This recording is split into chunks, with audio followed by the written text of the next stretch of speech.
Hello guys, जावा take गाय के इस video में आपका स्वागत है। आज मैं आप लोगों को बताने वाला हूं एक्सेप्शन हैंडलिंग।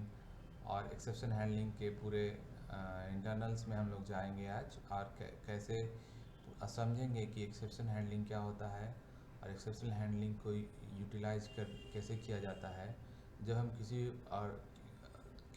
किसी भी प्रोग्राम को जब हम राइट करते हैं तो उसका जो एरर और उसका जो प्रॉब्लम्स है उसको कैसे हम लोग मिनिमाइज करते हैं, उससे रिलेटेड ये चीज़ें हैं।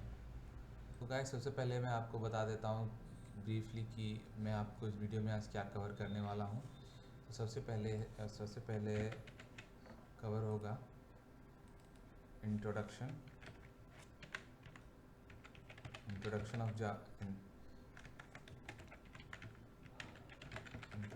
Of exception handling.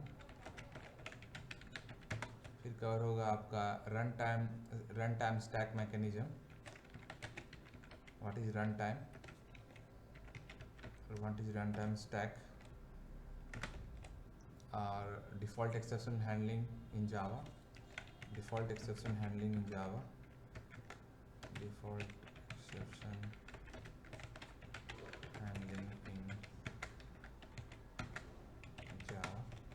उसके बाद होगा customization exception hierarchy.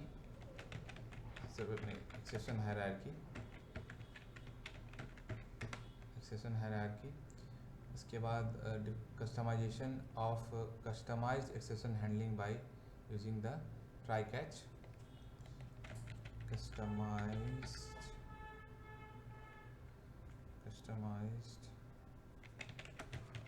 exception handling by using try catch. Control flow of try catch block.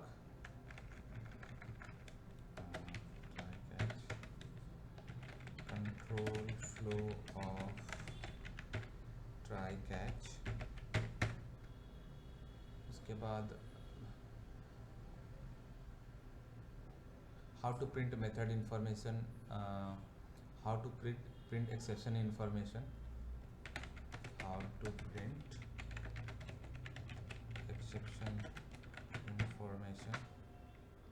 उसके बाद what is try with multiple blocks, or what is the difference between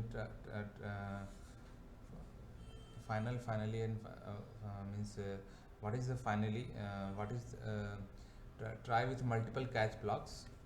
Try with multiple catch blocks। उसके बाद cover करेंगे finally blocks.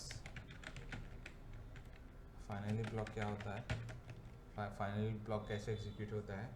उसके बाद cover करेंगे difference between final, finally and finalize. Difference between final, finally and finalize. What is the difference if I finalize. और throw keyword क्या होता है, what is the use of throw keyword. Throw keyword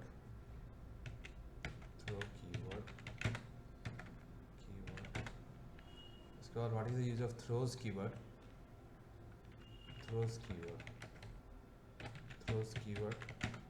उसके बाद various compile time errors.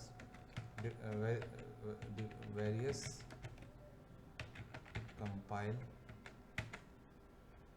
compile time errors। Customize try with customize how to define customized exception। how to define customized exception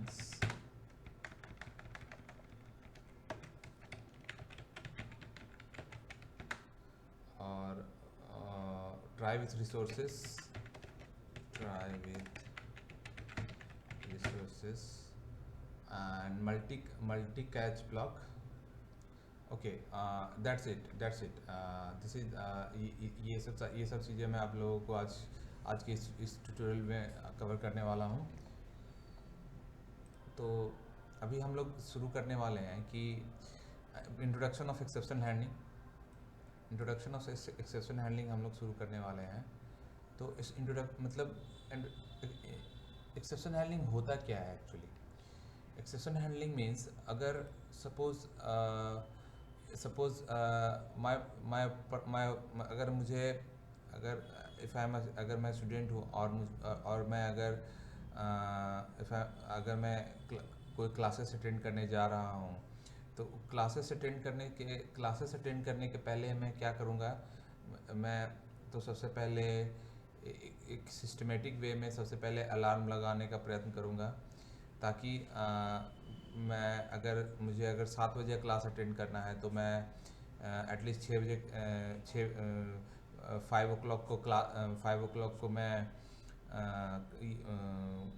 मैं लगाऊंगा, alarm लगाऊंगा। फिर मैं 5 o'clock के लिए alarm लगाऊंगा। फिर 5 o'clock को मैं वेकअप करूंगा और मैं प्रिपेयर होकर अच्छे से नहा धोकर मैं क्लासेस के लिए निकलूँगा और 6 बजे निकलूँगा, ताकि मैं 7 बजे तक अपने गंतव्य स्थान तक क्लासेस अटेंड कर पाऊँ। अगर मीनवाइल अगर इस एग्जीक्यूशन के दरमियान अगर मीनवाइल मुझे कोई प्रॉब्लम आ जाती है, सपोज मेरा जब मैं बाइक से अगर मैं जा रहा हूँ क्लास अटेंड करने के लिए, तो मेरा बाइक जो है वो मेरा बाइक का टायर पंक्चर हो जाता है। तो मेरे पास 2 ऑप्शन होते हैं यहाँ पे अगर या तो मैं वापस मैं अपने घर चला जाऊँ और क्लास अटेंड ना करूँ, मतलब एग्जीक्यूशन नहीं होगा, मैं क्लास में मिस हो जाएगा, I will miss my class. या तो मेरे पास दूसरा ऑप्शन है, या तो मैं बाइक वहीं पे छोड़ दूँ और बाइक वहीं पे छोड़ दूँ और वहाँ पे मैं वापस क्लास करने के लिए मैं वापस क्लास करने चला जाऊँ। लेकिन इस सिचुएशन में भी मेरी बाइक की नुकसान हो जाएगी। Both the situations are not good at me. तो मेरे पास एक अल्टरनेटिव सिचुएशन यही बचता है कि अगर मैं फाइंड आउट करूँ कि यहाँ पे जहाँ पे मेरा बाइक पंक्चर हुआ है वहाँ पे मेरा कोई नियर फ्रेंड है या नहीं, और वहाँ पे मैं जाकर अपने बाइक को फॉर द टेम्परेरी सेक मैं अगर वहाँ पे मैं अपने बाइक को रख देता हूँ और मैं बाद में फिर मैं जाके ऑटो कैश करके मैं क्लास अटेंड कर लेता हूँ, तो मेरा बाइक भी सेफ़ हो गया और मैं प्रोग्राम भी मेरा मतलब क्लास भी अटेंड हो गया। तो ये चीज़ें क्या है? Means the unwanted unexpected events that disturb the normal flow of execution. मतलब कि जो अनवांटेड अनएक्सपेक्टेड इवेंट्स जो था, आई हैव नॉट एक्सपेक्टेड कि मेरा जो क्लास है मिस हो जाएगा, चाहे मेरी my tyre got punctured, but some awareness was there.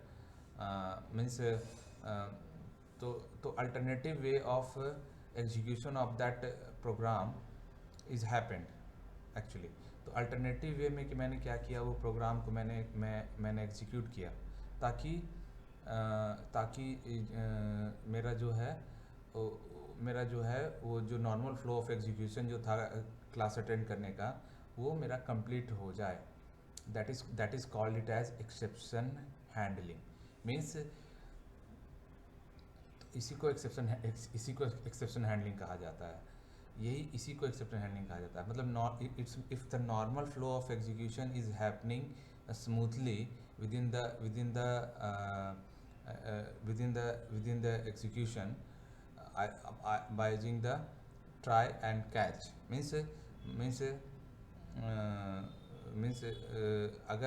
अगर वो एग्जीक्यूशन एक तरीके से नहीं हो रहा है, तो alternative way of the execution वो हो रहा है। इसी को एक्सेप्शन हैंडलिंग कहा जाता है। और इस एक्सेप्शन को हैंडल करने के लिए हम लोग क्या करते हैं, कैच करते हैं, ट्राई विथ कैच, कैच के माध्यम से उसे हम हैंडल करने का प्रयत्न करते हैं, करेक्ट। तो यही होता है। जैसे मैं आपको समझाता हूँ। सपोज़ यहाँ पे मैं अगर ट्राई, सपोज़ कोई क्लास है डेमो, और यहाँ पे मैं ट्राई कर रहा हूँ, और यहाँ पे int I इक्वल्स टू 10/0। तो means students running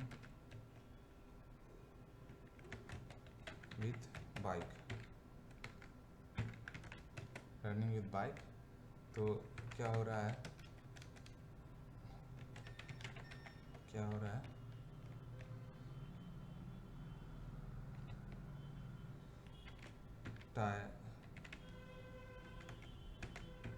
tyre got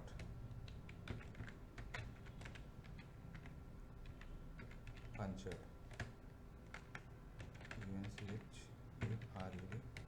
exception.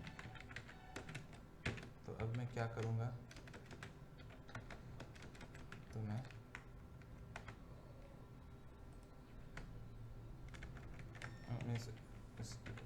Smoothly going to class, तो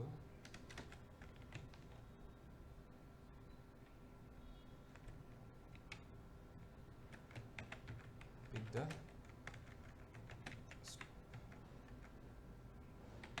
put the bike into friend's room, right। तो यहाँ पे put the bike into the friend's room and the normal flow of execution will be happen। तो यहाँ पे ये हो गया। तो मतलब कहने का मेरा मतलब है ये है कि अगर सपोज़ ये तो रियल टाइम सिनेरियो में मैं आपको रियल टाइम, लेकिन अगर प्रोग्रामेटिकल वे से देखा जाए तो अगर मैं 10/0 करता हूँ तो अर्थमेटिक एक्सेप्शन आ रहा है, तो arithmetic exception should handle and it should execute.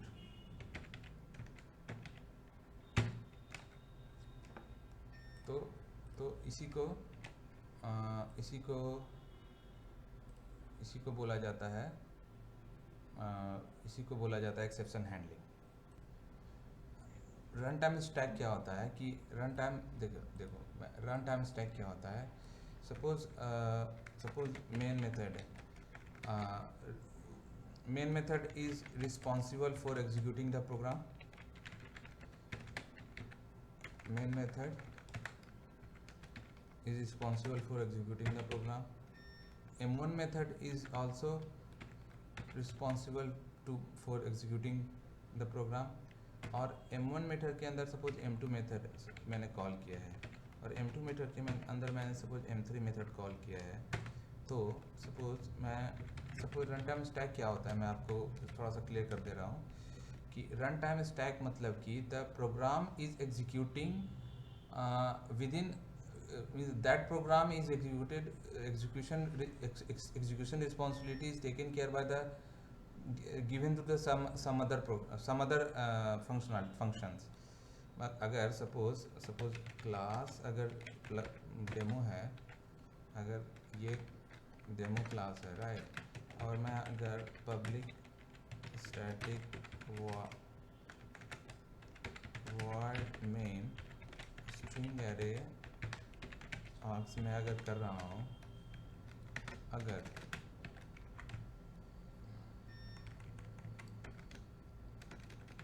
तो on the JVM memory, so M1 method main method called, right? Main method has called the m1 method, public static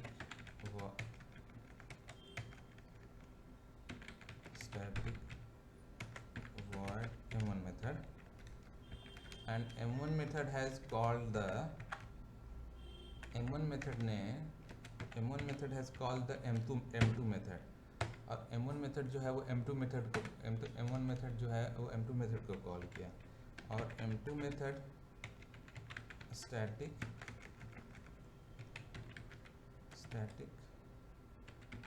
void m2 और m2 method को call किया, तो और m2 method जो है वो m3 method को कॉल किया, तो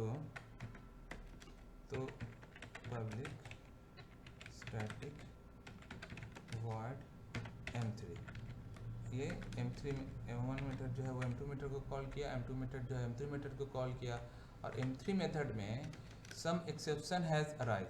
तो फर्स्ट ऑफ ऑल देखो, मतलब यहाँ पे in i equals to 10 divided by 0 some exception has arise which is unreported, जो मतलब कि ये एक्सेप्शन जो है वो मेथड के द्वारा हैंडल नहीं किया जा रहा, he is not handling that situation, ये हैंडल नहीं कर रहा है। तो JVM, तो first of all JVM is overall JVM is responsible to execution of main method or any main method. Then पहले तो JVM will ask to this method, hey JVM, is there any exceptions has this is the exception, JVM पूछेगा कि this is the exception, have you handled it? तो M3 method will say I know, I will not handle it. Then then cursor will go to the here, cursor जो है वो M3 में जाएगा, and M3 who called you? M2 method. तो M2 method तो M1 method को M2 method को M3 method को किसने कॉल किया? M2 method ने कॉल किया, तो he will go to the M3 method and ask, he will go to the M2 method and ask, hey M2 method, they have are you, M3 method is M3 method is giving that error, have you handled it? Giving that exception, have you handled it? Then M2 method will say no, I don't handle it. Then M3 this M2 method will also be terminated, तो ये भी method terminate हो जाएगा। M3 method has already terminated, M2 method has already terminated, then M3 method will ask, then M2 method will ask who is responsible to call you, तो तुम्हें call करने के लिए कौन रिस्पॉन्सिबल है? तो M2 method will say M1 method has called me and he told me to execute. Then it will go to the M1 method, and M1 method will ask, M1 method, have you handled that exception which is generated by the M2? Then M2 method will not say, M1 method will say no, I don't handle this exception, so let me ask that main method. Then M1 method will ask to M1 method, M1 method will ask to main method, then hey main method, have you handled it? The main method will say, and main method is the best friend of the JVM, because main method has called by the JVM. Main method itself has called by the JVM. So then main method and JVMs are best friends. They have called to each other. They are their best friends, and they are just lightly they asked, hey main method, have you handled this exception which is generated by the M1 method? Then main method will say no, I don't have handled.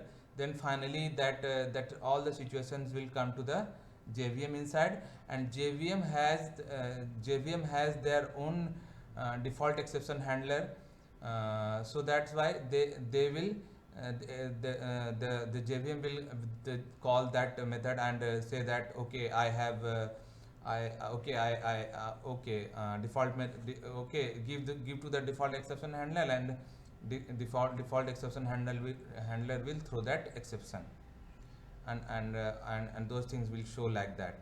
This is that stack of that this is the this is the runtime stack which is happening on the JVM, on the JVM side whenever any exceptions has arisen, and it will be the responsible by the by to handle by the exception handler, default exception handler, and default exception handler will throw that all the exceptions, and it will terminate the exception error. It will terminate the program. So this is that okay. So this is the default exception handling in Java. Means default exception handler is the completely responsible to execute the exceptions within the program. So this is that actually, and we come to the exception hierarchy. Exception hierarchy is nothing but that the program execution, how that program execution is happening. First of all, try, catch, and finally. By using try, catch, and finally, suppose how that exception hierarchy perform. Suppose any database operations are happening, connecting with the data. We are trying to connect with the data with the database, and getting that data from the database. First of all, that connection will arise that connection will arise, and it will get the data. Suppose any on that data, while getting the data, some exception has arisen also, then it will be handled by that catch block. Then try, catch, and whatever the database operations has the connection has opened, those connections should be closed. But for the closing that those connection, we need to do that closing operation. Then whatever the closing operation we need to do, those things will be done inside the finally block. So that's why the try, catch, and finally blocks are trying to execute actually. This is the exception hierarchy, and exception hierarchy. Okay. Then how to print the exception information. Exception information हम लोग कैसे print करेंगे. Suppose हम लोग जब हम try catch finally okay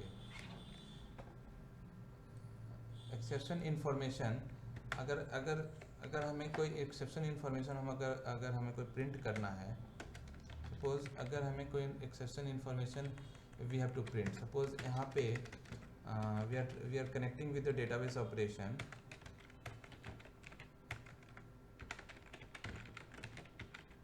We are connecting with the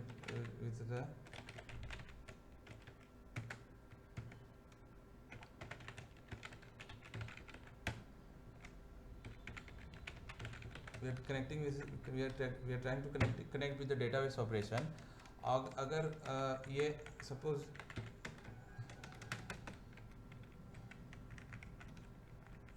suppose any exceptions by using the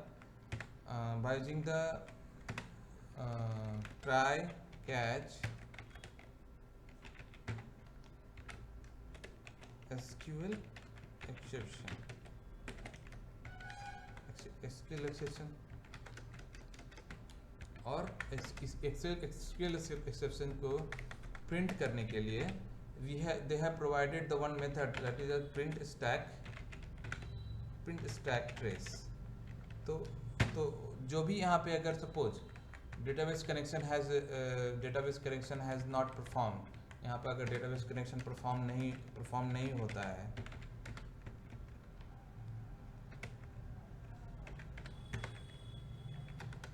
suppose यहाँ पे अगर सपोज तो con dot close operation would be perform here. तो सपोज यहाँ पे डेटाबेस ऑपरेशन परफॉर्म नहीं होता है, तो whatever the errors are coming ना, by using this print stack trace method, the error will the error whatever the errors are there, those exceptions are there, वो exceptions यहाँ पे show हो रहा है। अगर डेटाबेस ऑपरेशन अगर connect नहीं हो रहा है, अगर हम कोई दूसरा ऑपरेशन फाइल ऑपरेशन परफॉर्म करना चाहते हैं, तो हम लोग यहाँ पे फाइल ऑपरेशन के